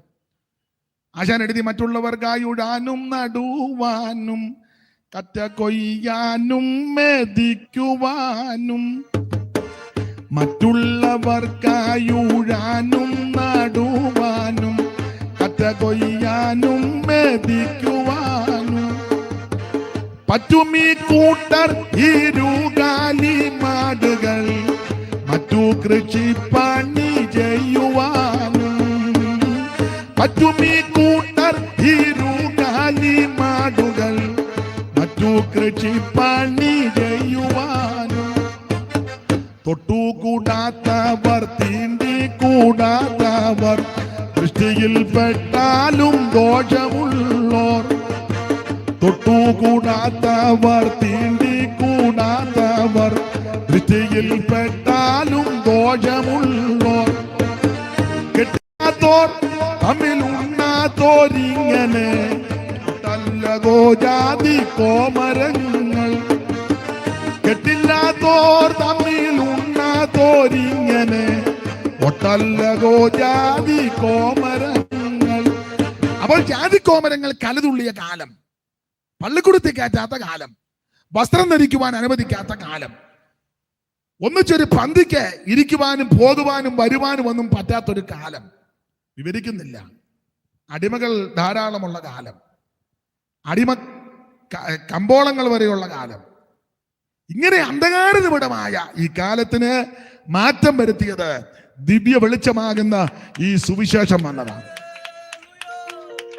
അത് ദൈവമക്കൾ എവിടെയും ഉച്ചസ്ഥരം ഘോഷിച്ചോണം. സുവിശേഷമാണ് സാക്ഷാൽ വെളിച്ചം, ദിവ്യ വെളിച്ചമാ സുവിശേഷം. നിന്റെ കുടുംബത്തിന്റെ അന്ധകാരം മാറിയത് സുവിശേഷം വന്നതുകൊണ്ടാണ്. രാജ്യങ്ങളുടെ അന്ധകാരം മാറിയത് സുവിശേഷം വന്നതുകൊണ്ടാണ്. എവിടെ സുവിശേഷം ഉയർത്തപ്പെടും അവിടെ അനുഗ്രഹവും വെട്ടവും വെളിച്ചവും ഉണ്ടാകും. മനുഷ്യനെ കൊന്നു തിന്നുന്ന തലം ഉണ്ടായിരുന്നല്ലോ, സുവിശേഷം ചെന്നതാ. ആട്ടെ, വിവരിക്കുന്നില്ല. അപ്പോൾ ഇവിടെ ഈ ആരംഭ സമയത്ത് എബ്രായ വിശ്വാസികൾ തീഷ്ണതയുള്ളവരാ. അതാണ് 10-ാം അധ്യായത്തിന്റെ 32-ാമത്തെ വാക്യത്തിൽ ഒന്നുകൂടെ വായിച്ചേ. എന്നാൽ നിങ്ങൾ പ്രകാശനം ലഭിച്ച ശേഷം എന്ന് പറഞ്ഞാൽ സാക്ഷാൽ വെളിച്ചമാകുന്ന യേശു ക്രിസ്തുവിനെ നിങ്ങൾ രക്ഷിതാവായി സ്വീകരിച്ചെന്ന് സാരം. നിങ്ങളുടെ ഹൃദയത്തിലേക്ക് യേശു വന്നു. യേശുവിനെ അവൻ വസിപ്പാൻ നിങ്ങളുടെ ഹൃദയത്തിന് ഇടം കൊടുത്തു. മറ്റൊരുത്തലിനും രക്ഷയില്ല. നാം രക്ഷിക്കപ്പെടുവാൻ ആകാശത്തിന് കീഴിൽ മനുഷ്യരുടെ ഇടയിൽ നൽകപ്പെട്ട ഒരേ ഒരു നാമം യേശു ക്രിസ്തുവിന്റെ പരിശുദ്ധ നാമം. കർമ്മമാർഗം കൊണ്ടോ പുണ്യപ്രവൃത്തി കൊണ്ടോ ദാനധർമ്മം കൊണ്ടോ നേർച്ച കാഴ്ച കൊണ്ടോ ആചാരം കൊണ്ടോ അനുഷ്ഠാനം കൊണ്ടോ മാമൂല് കൊണ്ടോ പാരമ്പര്യം കൊണ്ടൊന്നും ഒരുവൻ രക്ഷിക്കപ്പെടത്തില്ലെന്നാ ഈ പുസ്തകം പഠിപ്പിക്കുന്നത്. അതങ്ങനെ തന്നെയാ. രക്ഷിക്കപ്പെടാൻ ഒരേ ഒരു വഴി, ഒരേ ഒരു മാർഗം യേശു ക്രിസ്തുവിന്റെ രക്ഷിതാവായി സ്വീകരിക്കുക. സ്തോത്രം. അതാണ് ദിവ്യ വെളിച്ചം. എന്നാൽ നിങ്ങൾക്ക് പ്രകാശനം ലഭിച്ച ശേഷം നിന്ദകളാലും പീഡകളാലും കൂത്തുകാഴ്ചയായി ഭവിച്ചും ആ വക അനുഭവിക്കുന്നവർക്ക് കൂട്ടാളികളായി തീർന്നും ഇങ്ങനെ കഷ്ടങ്ങളാൽ വളരെ പോരാട്ടം കഴിച്ച പൂർവ്വകാലം. അപ്പൊ ആരംഭകാലം ഇവർ ഈ മാർഗത്തിന് വേണ്ടി തീഷ്ണതയോടെ നിന്നതാ. നിന്ദകളും പീഡകളും കൂത്തുകാഴ്ചയും കഷ്ടങ്ങൾ. ഒരു കാര്യം ഇടയ്ക്ക് കയറി പറയാം, യേശുവിനെ അറിഞ്ഞാൽ കഷ്ടമെല്ലാം മാറുമെന്ന് ചിന്തിക്കരുത്. ഈ മാർഗത്തിൽ വരുമ്പോൾ കഷ്ടത എൻ്റെ അഭിപ്രായം അല്പം കൂടെ കൂടുകയുള്ളൂ, കുറച്ചുകൂടെ കൂടും. പക്ഷെ അതിന്റെ നടുവിലും ദൈവം തന്നെ നടത്തുന്നു. കർത്താവ് തിരുവായി മൊഴിഞ്ഞല്ലോ, ലോകത്തിൽ കഷ്ടമുണ്ടെങ്കിൽ ധൈര്യപ്പെട്ടോണമെന്ന. അതെ, അപ്പൊ ഈ നിന്ദകളും അപമാനവും കഷ്ടതയും, പക്ഷെ അതെല്ലാം ഇവര് സന്തോഷത്തോടെ സഹിച്ചു. കഷ്ടങ്ങളാൽ വളരെ പോരാട്ടം കഴിച്ച പൂർവ്വകാലം. അപ്പൊ ആരംഭകാലം ഈ കഷ്ടങ്ങളിൽ പോരാട്ടം കഴിച്ചു നിന്നവരാ. മാത്രമല്ല ഇവര് ആരംഭകാലത്ത് തീഷ്ണതയോടെ നിന്നു, ഉണ്മയോടെ കർത്താവിനെ സേവിച്ചു. മാത്രമല്ല ദൈവദാസന്മാരെ മാനിക്കുവാനും ബഹുമാനിക്കാനും മുൻപന്തി നിന്നവരാ. അതാണ് 6-ാം അധ്യായത്തിൽ വായിക്കുന്നത്. വിശുദ്ധന്മാരെ ശുശ്രൂഷിക്കുന്നതിനാലും 6-ാം അധ്യായത്തിന്റെ 9 മുതൽ വായിച്ചേ. എന്നാൽ പ്രിയമുള്ളവരെ, ഞങ്ങൾ ഇങ്ങനെ സംസാരിക്കുന്നുവെങ്കിൽ നിങ്ങളെ കുറിച്ച് ശുഭമേറിയത് രക്ഷയ്ക്കായി ഉതകുന്നതും വിശ്വസിക്കുന്നു. അടുത്തത്, ദൈവം നിങ്ങളുടെ പ്രവൃത്തിയും വിശുദ്ധന്മാരെ ശുശ്രൂഷിക്കുന്നതിനാലും തന്റെ നാമത്തോട് കാണിച്ച സ്നേഹവും മറന്നുകളവാൻ തക്കവണ്ണം അനീതിയുള്ള ദൈവമല്ല എന്ന് പറഞ്ഞാൽ ആരംഭകാലത്ത് എബ്രായ വിശ്വാസികൾ കർത്താവിനെയും കർത്താവിന്റെ വേലക്കാരെയും കർത്തൃ ശുശ്രൂഷകളെയും ഈ സുവിശേഷത്തെ നന്നായി സ്നേഹിച്ചവരാ. വിശുദ്ധന്മാരെ ശുശ്രൂഷിക്കുന്നതിനാലും തന്റെ നാമത്തോട് കാണിച്ച സ്നേഹം മറന്നു കളയുവാൻ തക്കവണ്ണം അനീതിയുള്ള ദൈവമല്ല. ഞാനിത് പറയണ്ട, നിങ്ങൾ പലരും അനുഭവസ്ഥരാ. പണ്ട് കാലത്തൊക്കെ പ്രായമുള്ള അപ്പച്ചന്മാരും അമ്മച്ചിമാരും ഒക്കെ ഞാൻ കേട്ടിട്ടേ ഉള്ളൂ. നിങ്ങൾ പലരും അനുഭവസ്ഥരാ. പിള്ളേർക്ക് പോലും കൊടുത്തില്ലെങ്കിലും സുവിശേഷ വേലക്കാരെ മാനിക്കുമായിരുന്നു. പണ്ടൊക്കെ ഉപദേശിമാരും നടന്നും ക്ഷീണിച്ചുമൊക്കെ ആ വണ്ടിയൊന്നും ഇല്ലല്ലോ, എല്ലാം നടന്ന പൈപ്പിലെ വെള്ളമൊക്കെ കുടിച്ച് ലേഖലേഖം കൊടുത്ത് പരസ്യയോഗം നടത്തി. ഇതൊന്നും ആരും അറിഞ്ഞുമില്ല, ഒരു ദൈവത്തെ മാനിച്ചങ്ങ് ചെയ്തതാണ്. അങ്ങനെയൊക്കെ ക്ഷീണിച്ച് ചിലപ്പോൾ ഒരു ദേശത്ത് ഒരു വീടായിരിക്കും വിശ്വാസികളുടെ വീട്.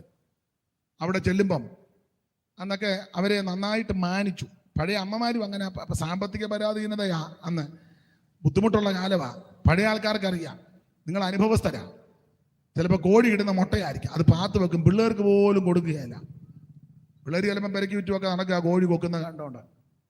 എന്നാലും അമ്മ പറയും കോഴിയെ ചുമ്മാ കൊക്കുക എന്ന് പറയും, മുട്ടയെടുത്ത് പാത്ത് വെക്കും. എന്നിട്ട് ഉപദേശിമാരൊക്കെ ദൈവമക്കളൊക്കെ വരുമ്പോൾ ആ മുട്ടയും പിഴുങ്ങി, അന്നൊക്കെ വേറെ ഭക്ഷണം അധികമില്ല, കട്ടൻ കാപ്പി, മുട്ടയും കട്ടനും, പഞ്ചസാരയൊന്നും ഇല്ല. ഇപ്പം പിന്നെ എല്ലാവർക്കും ഇഷ്ടം പോലെ പഞ്ചസാര ഉണ്ട്, വിൽക്കാനുള്ള പരുവത്തിനാണ് എല്ലാവരും നടക്കുന്നത്. അങ്ങന്മാര് 7 കിലോ വേണേ തരാം, ഇന്ന് നോക്കിയപ്പോൾ ഇച്ചിരി കൂടുതലാണ്. അന്ന് ഇത് കുറവാണ്. അപ്പൊ ഈ മുട്ടയും കട്ടനും ഒക്കെ കൊടുക്കും. ഇന്ന് ഞാൻ സഹിതം ഉപദേശിമാര് വന്ന മുട്ട കൊണ്ടുവച്ച, ഓ ഇതാണ് മുട്ട, ഓ മുട്ട നല്ല ഷേപ്പാ, പക്ഷെ കഴിക്കാൻ മേല. പിന്നെ ചിലര് താല്പര്യം കൊണ്ട് കഴിച്ചാലും എൻ്റെ അകത്തെ ആ ഇതെന്തുവാ മഞ്ഞക്കരു ഉണ്ണി വേണ്ട, പിന്നെ വെള്ള. ഞാൻ കുറ്റമല്ലേ പറയുന്നത്. അപ്പൊ ആരംഭകാലത്ത് ഇങ്ങനെയൊക്കെ ദൈവമക്കളെയും ദൈവദാസന്മാരെയും ആദരിച്ച് ശുശ്രൂഷിച്ചവരാ. പഴയ അമ്മച്ചിമാരൊക്കെ പറഞ്ഞു കേട്ടിട്ടുണ്ട്, ഭക്ഷണമൊക്കെ വിളമ്പി കഴിഞ്ഞാൽ ചിലപ്പോൾ അമ്മയ്ക്ക് കാണുകയില്ല, അറിയിക്കുകയില്ല, ആ പറ്റും വെള്ളം കുടിച്ചുകൊണ്ടായിരിക്കും കിടക്കുന്നത്. എന്നാലും അവരെല്ലാം സുവിശേഷത്തെ സ്നേഹിച്ചു. ദൈവം അത് മറന്നു കളഞ്ഞില്ല, ദൈവം അത് മറന്നു കളയത്തുമില്ല. അങ്ങനെ ആ പുസ്തകത്തിൽ വായിച്ചത്, അത് മറന്നു കളയുവാൻ ദൈവം അനീതിയുള്ള ദൈവമല്ല. Praise the Lord. അപ്പോൾ ആരംഭകാലത്ത് എബ്രായ വിശ്വാസികൾ ആമേൻ വളരെ തീഷ്ണതയോടെ നിന്നവരാ. നമ്മളും ആരംഭകാലത്തൊക്കെ ഇറങ്ങിയ സമയത്ത് പലരും എന്തോ തീഷ്ണതയാ. അന്ന് 5 മിനിറ്റ് കിട്ടിയ ആത്മാവിൽ ബലപ്പെടും, 10 മിനിറ്റ് കിട്ടിയ പ്രാർത്ഥിച്ച് ശക്തിപ്പെടും. ഇന്ന് 10 മിനിറ്റ് അല്ല, എത്രയോ മിനിറ്റാ നമ്മൾ ഇത് മാന്താനും തോണ്ടാനും കാണാനും എന്ത് വേണ്ട സമയമാണ്. ചില രാത്രി ആയാലും അടങ്ങുകയില്ല, കണ്ട് കണ്ട് കണ്ട് കണ്ട് കണ്ട് അങ്ങ് നെഞ്ചത്തോട് വീണത്. ഫുട്ബോൾ കളിയുടെ സമയത്തൊക്കെ അങ്ങ് കാണുക. സ്തോത്രം. അവർക്ക് വേണ്ടി പ്രാർത്ഥിച്ച് എത്രയോ പ്രിയപ്പെട്ടവര് ജയിക്കണേ അല്ലേ, ആത്മാക്കൾ വിടുവിക്കപ്പെടണേ എന്ന് പ്രാർത്ഥിച്ചിരുന്നെങ്കിൽ. ആട്ടെ, ഞാൻ എതിർക്കുന്നൊന്നുമില്ല, ഉടക്കുണ്ടാക്കാൻ വന്നതല്ല. അപ്പൊ ഇത് ആരംഭകാലത്ത് ഇവരെല്ലാം തീഷ്ണതയോടെ നിന്നു. എന്നാൽ കുറെ കാലങ്ങൾ കഴിഞ്ഞപ്പോൾ ഇവർക്ക് ക്ഷീണമുണ്ടായി, ക്ഷീണിച്ചു എബ്രായ വിശ്വാസികൾ. ഇവരാ യെരൂശലേം പള്ളി വിട്ടു വന്നവരാ, ആചാരങ്ങൾ വിട്ടു വന്നവരാ, അനുഷ്ഠാനങ്ങൾ വിട്ടു വന്നവരാ. സ്ഥാനാപേക്ഷ വിഭൂഷിതരായി നിന്ന മഹാപുരോഹിതന്മാർ, സ്ഥാനചിഹ്നങ്ങളൊക്കെ ധരിച്ചവരാ. അവരെയൊക്കെ വിട്ടേച്ചായി ഇറങ്ങി വന്നത്. യെരൂശലേം പള്ളി, തലകെടുപ്പോടെ നിൽക്കുന്ന മുന്തിയ പള്ളി, വലിയ പള്ളി, അതെല്ലാം വിട്ടേച്ചായി ഇറങ്ങിയത്. മഹാപുരോഹിതൻ, പിന്നെ പുരോഹിത വൃന്ദങ്ങൾ കൂറിന്റെ ക്രമത്തിൽ 24 കൂറ്, അബിയാക്കൂറ് മുതൽ സെക്കറിയ കൂറ് വരെ കൂറിന്റെ ക്രമത്തിൽ നിന്ന് ശുശ്രൂഷിക്കുന്ന പുരോഹിത വൃന്ദങ്ങൾ. യഹൂദന്മാര് ഇവർ ജാതിയിൽ ശ്രേഷ്ഠരാ, ഇവർക്ക് ഒത്തിരി വിശേഷതയുള്ളവരാ, ഭാഗത്തേക്കൊന്നും പോകുന്നില്ല. ഇതെല്ലാം വിട്ടേച്ച് ഇവര് നസ്രായന്റെ പുറകെ ഇറങ്ങി, നസ്രായന്റെ പുറകെ ഇവരിറങ്ങി. അപ്പൊ ആ ഇറങ്ങിയ സമയത്ത് നല്ല തീഷ്ണതയോടെ നിന്നവരാ. അതാണ് നമ്മൾ 2 വാക്യത്തിൽ വായിച്ചത്. വിശുദ്ധന്മാരെ ശുശ്രൂഷിക്കുന്നതിനാൽ തന്റെ നാമത്തോട് കാണിച്ച സ്നേഹം മറന്നു കളയുവാൻ അനീതിയുള്ള ദൈവമല്ല, മാത്രമല്ല കഷ്ടങ്ങളാൽ വളരെ പോരാട്ടം കഴിച്ച പൂർവ്വകാലം.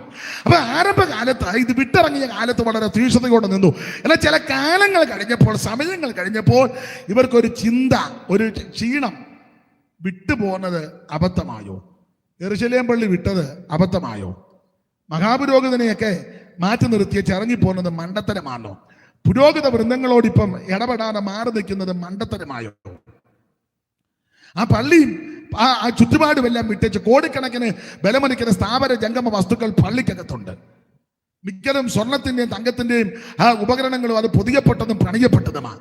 അപ്പൊ കോടിക്കണക്കിന് ബലമണിക്കുന്ന ഇതെല്ലാം വിട്ട് ഇങ്ങനെ ഇറങ്ങിപ്പോകുന്നത് അബദ്ധമായോ?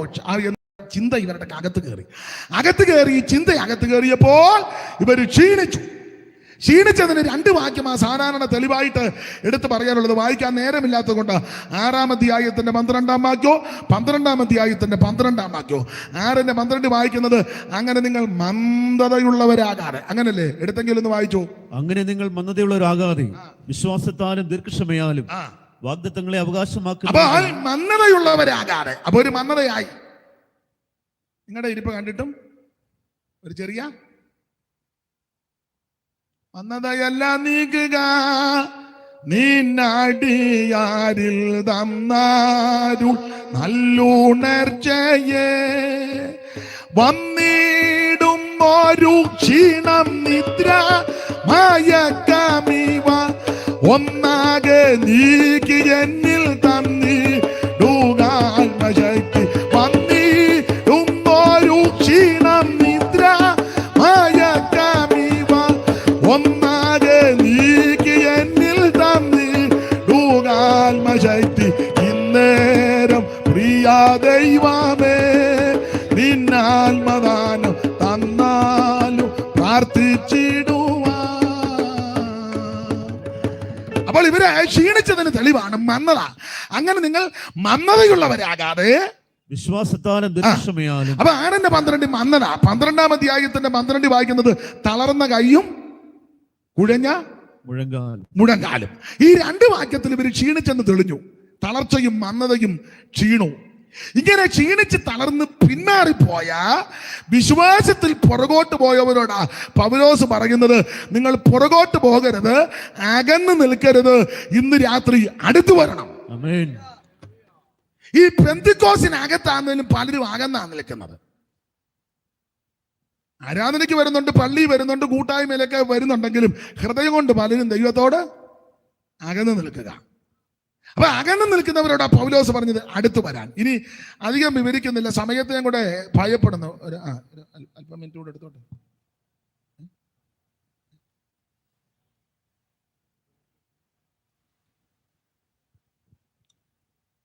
അപ്പോൾ അകന്ന് നിൽക്കുന്നവരോട് പറയുകയാണ് അടുത്തു വരാൻ. ഇവരെ അകന്നു പോകാൻ കാരണം ആ ഭാഗത്ത് 2 കാരണമാണ് എഴുതിയേക്കുന്നത്. ഒന്ന്, ദുർമനസാക്ഷി. നല്ല മനസാക്ഷി ഇല്ല, അത് പോയി. ഈ ദുർമനസാക്ഷി ആയതുകൊണ്ട് എന്തൊരു വേദനും ഇവര് കൂട്ടു നിൽക്കും. ദുർമനസാക്ഷി. 2, ഒരു നല്ല ഹൃദയമില്ല. ആ ശുദ്ധ ഹൃദയം പ്രയോഗം വരാൻ കാര്യം നല്ല ഹൃദയം ഇല്ല. ഈ 2 കാരണത്താൽ ഇവരെ അകന്നു പോയി. ഒന്ന്, മനസാക്ഷി നല്ലതല്ല. എന്തും പ്രവർത്തിക്കും, എന്തും ചെയ്യും, എന്തും പറയും, ഒരു മടിയില്ല. പോഷ്ക്ക് പറയുവാനും പ്രവർത്തിപ്പാനും കേൾക്കുവാനും മടിയില്ലാത്ത കാലം. ഹൃദയം ശരിയല്ല. ഹൃദയം എല്ലാത്തിനേക്കാളും കപടമുള്ളതാ. അത് ആരാഞ്ഞറിയുന്നവൻ ദൈവമാണ്. എൻ്റെ ഹൃദയത്തിരിക്കുന്ന നിങ്ങൾക്ക് അറിയത്തില്ല, നിങ്ങളുടെ ഹൃദയത്തിരിക്കുന്ന എനിക്കും അറിയത്തില്ല. പക്ഷെ എൻ്റെയും നിങ്ങളുടെയും ഹൃദയത്തിരിക്കുന്ന അറിയുന്നത് ദൈവമാണ്. നല്ലൊരു ഹൃദയമില്ല. ഞാൻ ചിലപ്പോൾ പറയാറുണ്ട്, പെന്തിക്കോസുകാരി പലർക്കും ഹൃദയമില്ല. അതിന്റെ കാരണം കൂടെ പറയാം. ഹൃദയം കർത്താവിന് കൊടുത്തു, ഹൃദയമില്ല. ചെല്ലുപള്ളത്തിൽ ഞാൻ 82-ൽ എൻ്റെ ഹൃദയം കർത്താവിന് കൊടുത്ത. പണ്ട് പള്ളിക്കൂടത്തിൽ പഠിച്ചപ്പോഴും ഉണ്ടായിരുന്നില്ല, കൊരങ്ങച്ചൻ പറഞ്ഞല്ലോ, പുഴയുടെ നടുക്ക് വന്നപ്പം മുതലയോട് പഠിച്ചല്ലേ, ഇവിടെ ആ പാഠം വിടില്ലായിരുന്നു. ആണാ മുതലയുടെ പുറത്ത് കയറി പുഴയ്ക്ക് അക്കലിലോട്ട് പോയപ്പോഴാ ചോദിച്ചത്, എന്തിനാ എന്നെ കൊണ്ടുപോകുന്നത്? ഹൃദയം. അയ്യോടി, അന്ന് പിന്നെ ഇറങ്ങിയപ്പോൾ പറയണ്ട, ഞാൻ വെളിയിലോട്ട് പോകുമ്പോൾ ഹൃദയം അങ്ങനെ കൊണ്ടുപോകുകയില്ല, അത് അത്തിമരത്തെ വെച്ച് കിട്ടിയിട്ടുണ്ട്. എന്നാൽ പിന്നെ തുടക്കത്തിലേ പറയണ്ടേ ഹൃദയം വേണമെന്ന്. ഉടനെ മുതല പറഞ്ഞ്, വെള്ളത്തിൽ കിടക്കുന്ന ജീവിയല്ലേ, മുതല പറഞ്ഞ് നമുക്ക് തിരിച്ചു പോയി എടുത്തോണ്ട് വരാം. എന്നാൽ തിരിച്ചു വിടാം. മുതല നേരെ അത്തിമരത്തിൻ്റെ കീഴ് നമ്മൾ കുഴങ്ങൻ ചാടി. നമുക്ക് നല്ല ഹൃദയമായിരിക്കണം. ദൈവം നമ്മുടെ ഹൃദയം നോക്കുന്നവനാണ്. ഞാനും നിങ്ങളെയെല്ലാം പുറമേ നോക്കി വിധിക്കുമ്പോൾ, പുറമേ നോക്കി അഭിപ്രായം പറയുമ്പോൾ, സർവജ്ഞനായ ദൈവം എൻ്റെയും നിങ്ങളുടെ ഹൃദയം നോക്കുന്നവനാണ്. അവിടുത്തെ ഹൃദയങ്ങളെ തൂക്കി നോക്കുന്നവനാണ്. അപ്പൊ 2 കാരണത്താൽ ഇവർ അകന്നു. ഒന്ന്, ദുർമനസാക്ഷി. 2, ഒരു നല്ല ഹൃദയമില്ല. ഞാൻ ഓടിച്ചങ്ങ് അവസാനിപ്പിക്കാം. 2 കാരണത്താൽ ഇവർ അകന്നുപോയി. ഈ അകന്നുപോയവരോട് പൗലോസ് പറയുകയാ, നിങ്ങൾ അടുത്തു വരണം. 3 കാര്യങ്ങൾ ചൂണ്ടിക്കാണിച്ചാ പറയുന്നത് നിങ്ങൾ അടുത്തു വരാൻ. എടുത്ത് വായിപ്പിക്കുന്നില്ല ആ ഭാഗത്ത് 3 കാര്യം. 1, നിങ്ങൾ അടുത്തു വരണം. കാരണം യേശു ക്രിസ്തു തന്റെ ദേഹമെന്ന തിരശ്ശീല ചിന്തി നമുക്കൊരു പുത്തൻ വഴി ഒരുക്കിയിട്ടുണ്ട്. അതുകൊണ്ട് അകന്നു നിൽക്കരുത്. ഇന്ന് രാത്രി അടുത്തു വാ. സ്നേഹിത സുഹൃത്തെ, മാതാവേ, പിതാവേ, ഇത് പെന്തിക്കോസുകാരൊരുക്കിയ വഴിയല്ല. മാർത്തോമക്കാര്, യാക്കോബക്കാര്, കത്തോലിക്കര്, ഓർത്തഡോക്സ്, റീത്ത്, ലത്തീന്, ലണ്ടനും ഒരു സഭക്കാരും ഒരുക്കിയ വഴിയല്ല. ഇത് യേശു ക്രിസ്തു അവിടുത്തെ ദേഹമെന്ന തിരശ്ശീല ചിന്തി. സ്തോത്രം. അല്ല, അത് വേണ്ട. സ്തോത്രം. പെന്തിക്കോസുകാരൊരുക്കിയ വഴിയല്ല. പെന്തിക്കോസുകാരെല്ലാം കൂടെ ഒരുക്കിയ വഴിയാ. നമുക്ക് അങ്ങോട്ട് പോകാം. പെന്തിക്കോസുകാരുടെ വഴിയൊന്നും ഞാനിപ്പോ പറയുന്നില്ല. പെന്തിക്കോസുകാരുടെ വഴിയാണോ? പെന്തിക്കോസുകാരെ വഴി ഒരുക്കുകയാണെങ്കിൽ നമുക്ക് ഇഷ്ടമുള്ളവരെ എല്ലാം കൂടി ആ വഴിയിൽ കൂടെ ഇല്ലേ? നിങ്ങൾ പറ, എവിടെ പോന്നു?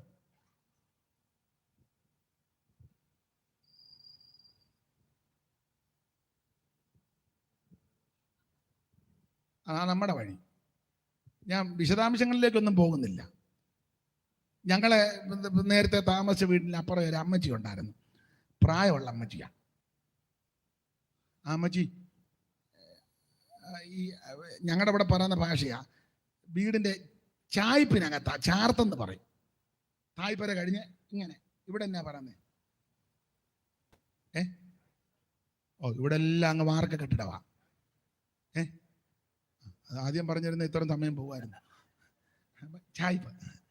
അപ്പം അമ്മച്ചി ഈ ചായ്പിലാണ് താമസിക്കുന്നത്.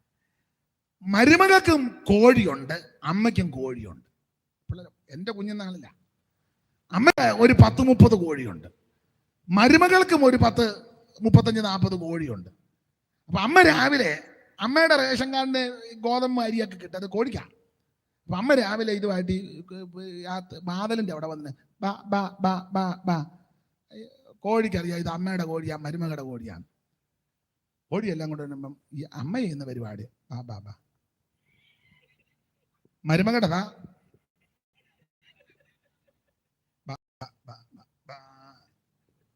ഉണ്ടോ? അമ്മയുടെ കോഴിയെല്ലാം ചാർത്തിനകത്തോട്ട് കയറ്റി, മരുമകളുടെ കോഴിയെല്ലാം പരമ്പരത്തോട്ട്. നിങ്ങൾക്ക് മനസ്സിലായി കാണും. പെന്തിക്കോസുകാരോ, യാക്കോബക്കാരോ, ഓർത്തഡോക്സുകാരോ, റീത്തോ, മലങ്കരയോ അത് ഒന്നാണല്ലോ.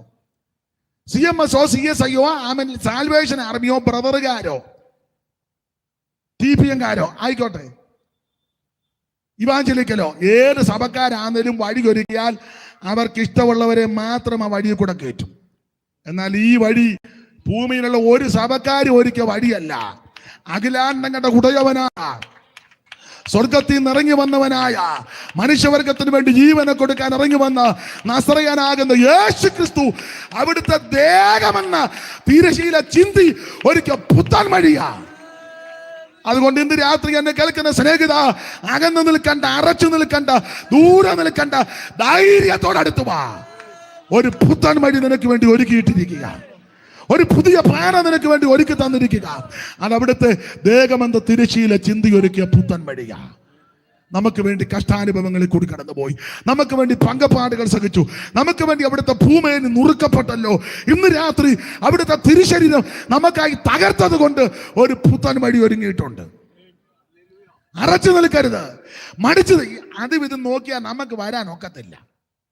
അവരെ നോക്കി ഇവരെ നോക്കി അപ്പുറേ നോക്കി കഴിഞ്ഞാൽ നമ്മുടെ നിത്യത പോകും. സ്തോത്രം. കർത്താവ് പറഞ്ഞത് നിക്കട്ടെ, ഇപ്പൊ കള പറിച്ചാൽ നെല്ലിനും കേടാ, അവിടെ നിൽക്കട്ടെ. ഒടുവിൽ വീശുമറവുമായിട്ട് ഒരുവൻ ഇറങ്ങുന്നുണ്ട്. അവൻ എന്ത് കളത്തെ മുറ്റും പിടിപ്പാക്കും. ഉപദേശ വിഷയമാണെങ്കിലും ഞങ്ങൾ എപ്പോഴും പാടുന്ന പാട്ടാ, ചെമ്മരിയാടും കോലാടുകളും ഭൂമിയിൽ വേർതിരിയും, ചെല്ലും നിത്യത മണവാട്ടിയും യുഗയുഗമാണിടുവാ. ചെമ്മരിയാടും കോലാടുകളും ഭൂമിയിൽ വേർതിരിയും, ചെല്ലും നിത്യത മണവാട്ടിയുമായി യുഗയുഗവാണിടുവാൻ. പുതുയുഗ പുലരിയിൽ പുതുഗാനത്തിൽ ഈരടികൾക്കാറായി. പുതുയുഗ പുലരിയിൽ പുതുഗാനത്തിൽ ഈരടികൾക്കാറായി. സ്വർഗസിയോൻ പ്രവാസികളെ പ്രഭാതമാകാറായി. പ്രതികൂലമാകും ഈ മരുവാസം വേഗം തീരാറായി. പ്രതികൂലമാകും ഈ മരുവാസം വേഗം തീരാറായി. പ്രതികൂലമാകും ഈ മരുവാസം വേഗം തീരാറായി. കരമുയർത്തി കർത്താവിന് മഹത്വം കൊടുക്ക. 3 കാരണങ്ങൾ ചൂണ്ടിക്കാണിച്ചേച്ച് പറഞ്ഞ് അടുത്തു വരാൻ. ഒന്ന്, യേശു ക്രിസ്തു തന്റെ ദേഹമെന്ന തിരശ്ശീല ചിന്തി ഒരു പുത്തൻ വഴി ഒരുക്കി. ഇന്ന് രാത്രി ധൈര്യത്തോടെ അടുത്തു വാ. നീ ഏത് മതത്തിലോ കുലത്തിലോ കുടുംബത്തിലോ നിറത്തിലോ നിലവാരത്തിൽപ്പെട്ടവൻ യേശുവിന് വിഷയമല്ല. കാശുള്ളവൻ കാശില്ലാത്തവൻ വിഷയമല്ല. കറുത്തവൻ വെളുത്തവൻ യേശുവിന് വിഷയമല്ല. ദരിദ്രൻ അല്ലെങ്കിൽ സമ്പന്നൻ വിഷയമല്ല. പണ്ഡിതനോ പാമരൻ ഇതൊന്നും ദൈവത്തിന് വിഷയമല്ല. ദൈവത്തിന് നിന്നെ ആവശ്യമാണ്. ഇന്ന് രാത്രി അടുത്തു വാ. ഒരു സഭക്കാരും ഒരുക്കിയ വഴിയല്ല, ഒരു വ്യക്തികളും ഒരുക്കിയ വഴിയല്ല, ഒരു സംഘടന ഒരുക്കിയ വഴിയല്ല. അവിടുത്തെ തിരശീല, ദേഹമെന്ന തിരശീല തകർത്ത് നമുക്ക് വേണ്ടി ഒരുക്കിയ പുത്താൻ വഴി. ഇന്ന് രാത്രി ധൈര്യത്തോടെ വാ. ഞാൻ ഏതാനും നിമിഷം കൊണ്ട് എൻ്റെ വാക്ക് നിർത്താൻ. കാരണം സാഹു പാസ്റ്റർ സ്റ്റേജിലോട്ട് വന്നു, എനിക്ക് സിഗ്നൽ തന്നതാണ്. അപ്പം അതുകൊണ്ട് ഇതൊക്കെ നമ്മൾ കുറേ നാളായതുകൊണ്ട് ഇതൊക്കെ അത് നല്ലതാണ്. ചില അനുശോചനത്തിനൊക്കെ നിൽക്കുമ്പോൾ അവിടെ അധ്യക്ഷൻ പതുക്കെ വന്ന സൈഡ് നിൽക്കും എന്ന് പറഞ്ഞാൽ നിർത്താനാണ്. മാന്യരായതുകൊണ്ടാണ് ഇടോ ഇരിക്കടോ നീ പറയാത്തത്. അപ്പം അടുത്ത് വന്ന് നിൽക്കുമ്പോൾ അന്നേരം അതിന് മര്യാദ നല്ല കാര്യമാണ് അല്ലേ? ചില അടുത്ത് വന്ന് ഇബ്ബായി പിടിച്ചാൽ പോലെ എന്തിനാടോ ഇബ്ബായി വലിക്കുന്നതെന്ന് ചോദിക്കും. അപ്പം അതുകൊണ്ട് അങ്ങ് നിൽക്കുക. 3 കാര്യം ചൂണ്ടിക്കാണിച്ചു. ഒന്ന്, ദേഹമെന്ന തിരശ്ശീല ചിന്തി ഒരു പുത്തൻ വഴി ഒരുക്കി. അകന്നു നിൽക്കേണ്ട അടുത്ത് വാ. 2, സ്തോത്രം, അവിടുത്തെ രക്തം നമുക്ക് വേണ്ടി ഒഴുക്കി. അതുകൊണ്ട് അടുത്ത് വാ. എന്താ ഈ രക്തത്തിന്റെ പ്രത്യേകത? സകല പാപങ്ങളും പോക്കി ശുദ്ധീകരിക്കുന്ന രക്തം. എന്താ ഈ രക്തത്തിന്റെ പ്രത്യേകത? രോഗശാന്തി തരുന്ന രക്തമാണ്. എന്താ അവിടുത്തെ രക്തത്തിന്റെ പ്രത്യേകത? പാപമോചനം തരുന്ന രക്തമാണ്. എന്താ അവിടുത്തെ തിരുരക്തത്തിന്റെ പ്രത്യേകത? നിന്നെ ആരാധിക്കാൻ സജ്ജരാക്കി തീർത്ത രക്തമാണ്. ആട്ടുകൊച്ചന്മാരുടെ കാളക്കെടാക്കിന്റെ രക്തവും മലിനപ്പെട്ടമേ തളിക്കുന്ന പശുഭസ്മവും ജഡിക ശുദ്ധി വരുത്തുമ്പോൾ നിത്യാത്മാവിനാൽ പിതാവാം ദൈവത്തിന് തന്നെത്താൻ നിഷ്കളങ്കനായി സമർപ്പിച്ച യേശു ക്രിസ്തുവിന്റെ പരിശുദ്ധ രക്തം ജീവനുള്ള ദൈവത്തെ ആരാധിക്കാൻ നിന്നെ യോഗ്യരാക്കി തീർത്തു.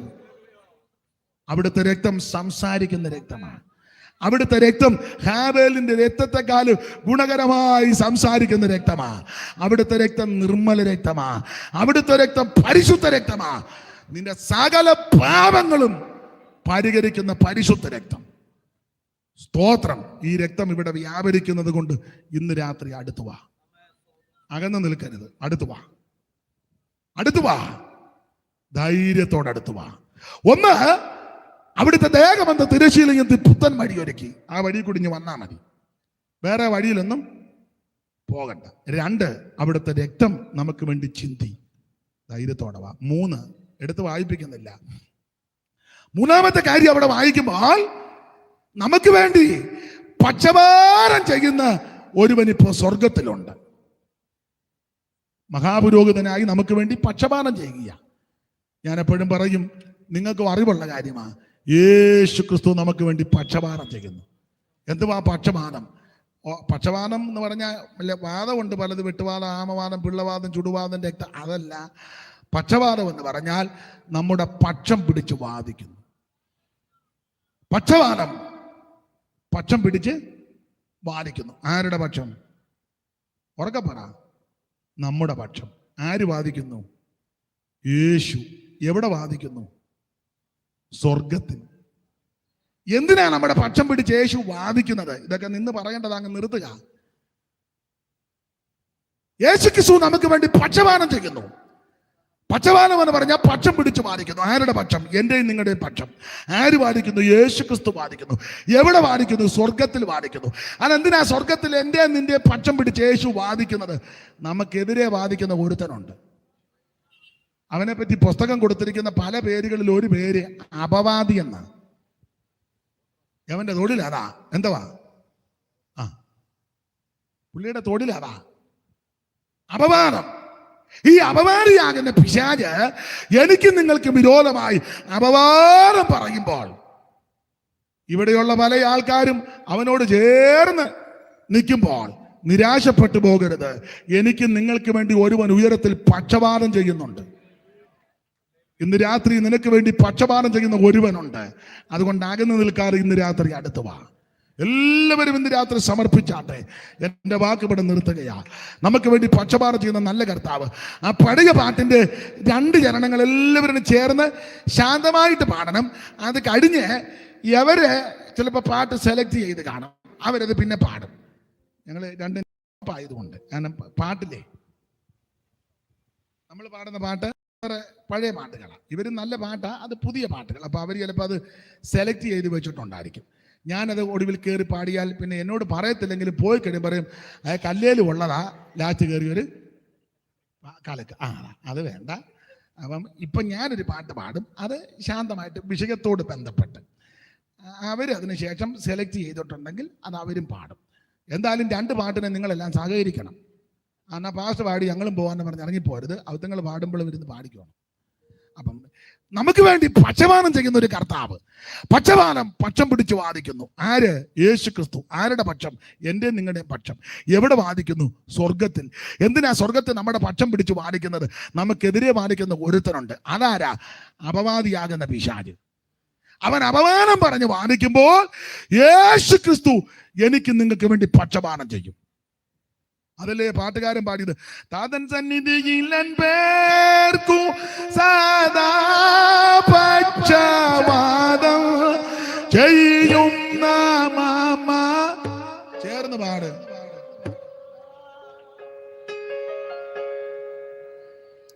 ഞങ്ങളെ ഈ ഉപദേശമാരെല്ലാരെ കൊണ്ട് പാടിപ്പിക്കും. ഞങ്ങൾ അങ്ങനെ സ്തുതിച്ചാട്ടെ ഒരിക്കൽ കൂടെ.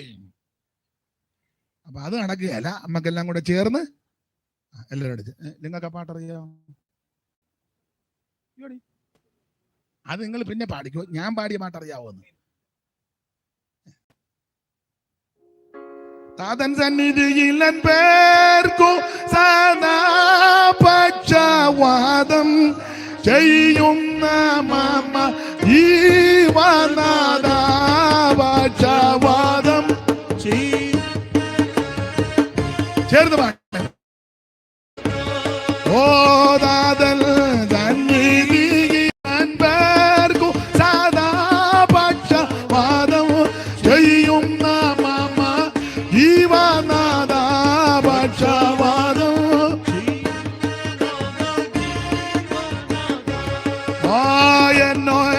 എന്നോടു ദിനം തോറും നടത്തുന്ന പൊന്നി നനന്ദ വന്ദനമേ പൊന്നിട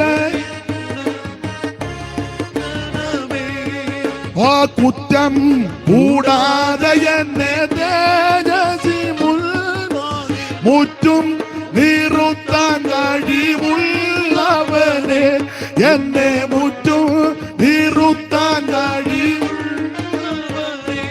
ഓ കുറ്റം കൂടാതെ എന്നെ തേജസി മുൻപാകെ മുറ്റും നിറുത്താൻ കഴിവുള്ളവനെ. ഓ എന്നെ മുറ്റും നിറുത്താൻ കഴിവുള്ളവനെ. ഓ താതൻ സന്നിധിയിൽ പേർക്കു സദാ പക്ഷപാതം ചെയ്യുന്ന മമ ജീവനാഥ പക്ഷപാതം. ഇന്ന് രാത്രി ധൈര്യത്തോടെ അടുത്ത് വരിക. കൃപാസനത്തിന്റെ അടുക്കലേക്ക്, യേശുവിന്റെ അടുക്കലേക്ക്. 3 കാര്യമാണ് ചൂണ്ടിക്കാണിച്ചത്. 1, അവിടുത്തെ ദേഹമെന്ന തിരശ്ശീല ചിന്തി ഒരു പുത്തൻ വഴി ഒരുക്കി അടുത്തു വാ. 2, അവിടുത്തെ പരിശുദ്ധ രക്തം ഇന്നും വ്യാപരിക്കുന്നു, അടുത്തു വാ. 3, എനിക്ക് നിങ്ങൾക്ക് വേണ്ടി സദാ പക്ഷപാതം ചെയ്യുന്ന ഒരുവനുണ്ട്, അടുത്തു വാ. ഇന്ന് രാത്രി ഈ വിധത്തിൽ ദൈവത്തോടും ദൈവസഭയോടും ദൈവിക കൂട്ടായ്മയോടും അടുത്തു ചെല്ലുവാൻ താല്പര്യമുള്ള പ്രിയപ്പെട്ടവർ ഒരു നിമിഷം സമർപ്പിച്ച് പ്രാർത്ഥിക്കും. കർത്താവേ, വാക്കുകൊണ്ടും പ്രവൃത്തി കൊണ്ടും ചിന്ത കൊണ്ടും ഇടപാട് കൊണ്ടും സമീപനം കൊണ്ടുമൊക്കെ ദൈവസഭയോടും കൂട്ടായ്മയോടും ദൈവത്തോടും അകന്നു പോയി ഇന്ന് രാത്രി എളിയവൻ അടുത്തു വരികയാ, എളിയവൾ അടുത്തു വരികയാ. അവിടുന്ന് എന്നെ സഹായിക്കണമേ, എന്നെ ശക്തീകരിക്കണമേ, എന്നെ ചേർത്ത് കൊള്ളണമേ എന്ന് പ്രാർത്ഥിക്ക്. ദൈവം നിങ്ങളെ അനുഗ്രഹിക്കും.